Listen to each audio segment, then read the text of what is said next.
News 24 देखना पर मैं हूं आपके साथ ब्यूटी।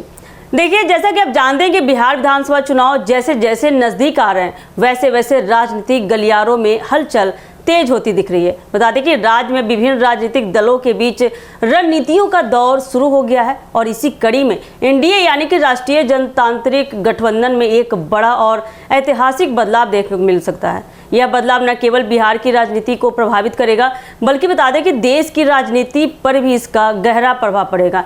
एनडीए जो कि भाजपा के नेतृत्व में चलने वाला एक प्रमुख राजनीतिक गठबंधन है, अब एक नए और बेहद महत्वपूर्ण पद की स्थापना करने जा रहा है। बता दें कि एनडीए अध्यक्ष का पद अभी तक इस तरह का कोई औपचारिक पद गठबंधन के भीतर नहीं था। हालांकि पहले संयोजक की भूमिका जरूर हुआ करती थी, लेकिन पिछले 11 वर्षों से यह पद खाली पड़ा है। अब भाजपा इस खालीपन को भरने और गठबंधन को और ज्यादा संगठित और मजबूत बनाने की दिशा में कदम उठा रही है। बता दें कि एनडीए में वर्तमान समय में 41 से अधिक दल शामिल हैं। ये सभी दल प्रधानमंत्री नरेंद्र मोदी के नेतृत्व में कार्य कर रहे हैं और केंद्र की सत्ता में साझेदारी है। हालांकि इतने बड़े गठबंधन में संवाद और समन्वय बनाए रखना एक बड़ी चुनौती होती है।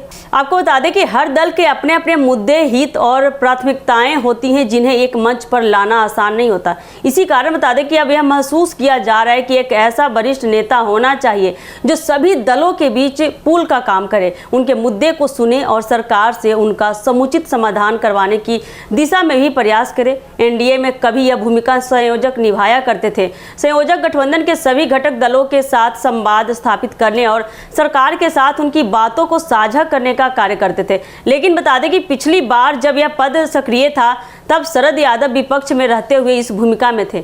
इसके साथ ही एनडीए में इस पद पर कोई नियुक्ति नहीं की गई। अब जब गठबंधन की जड़ें और गहरी हो चुकी है और इसमें शामिल दलों की संख्या भी काफी बढ़ चुकी है, तब यह आवश्यकता महसूस की जा रही है कि एक औपचारिक अध्यक्ष नियुक्त किया जा सकता है। बता दें कि सूत्रों की माने तो भाजपा इस पद को बेहद गंभीरता से ले रही है और जल्द ही भाजपा का नया राष्ट्रीय अध्यक्ष चुना जाएगा, जिसके बाद बता दें कि एनडीए अध्यक्ष की नियुक्ति होगी। इस नए पद के लिए जिन नामों पर चर्चा हो रही है उनमें केंद्रीय गृह मंत्री अमित शाह और रक्षा मंत्री राजनाथ सिंह जैसे वरिष्ठ और अनुभवी नेताओं के नाम शामिल हैं। इन दोनों नेताओं को न केवल संगठनात्मक कौशल में माहिर माना जाता है बल्कि बता दें कि विभिन्न दलों के साथ संवाद और समन्वय स्थापित करने में भी ये सिद्धहस्त है।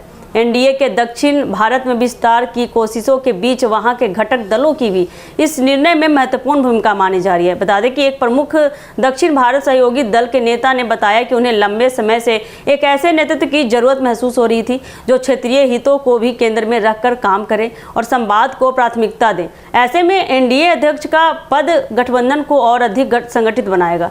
इस नई पहल के तहत न केवल केंद्र स्तर पर बल्कि राज्य स्तर पर भी संयोजकों की नियुक्ति की जाएगी। जिन राज्यों में एनडीए का प्रभाव है वहां सबसे वरिष्ठ और सम्मानित नेता संयोजक की जिम्मेदारी दी जा सकती है। इससे न केवल राज्य के स्तर पर गठबंधन के भीतर बेहतर समन्वय स्थापित होगा बल्कि बता दें कि चुनावी रणनीतियों और नीति निर्माण में भी सहायता मिलेगी।